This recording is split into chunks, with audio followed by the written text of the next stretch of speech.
How to change Roblox avatar gender. Hi everyone, I'm here to assist you today. Without any delay, let's jump right in. First, open Roblox on your device. Make sure you're logged into your account. Then, click on Avatar at the bottom. Then click on Customize at the top.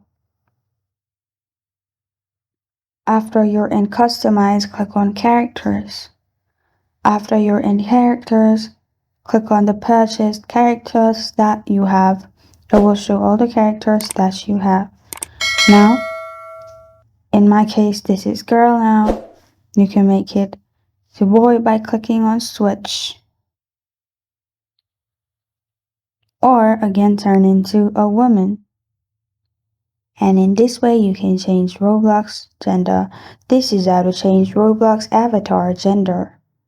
Thank you for joining me today. If this video helps you out, please leave a like and subscribe for more. Got a question or want to suggest a topic, comment below. Thank you for watching.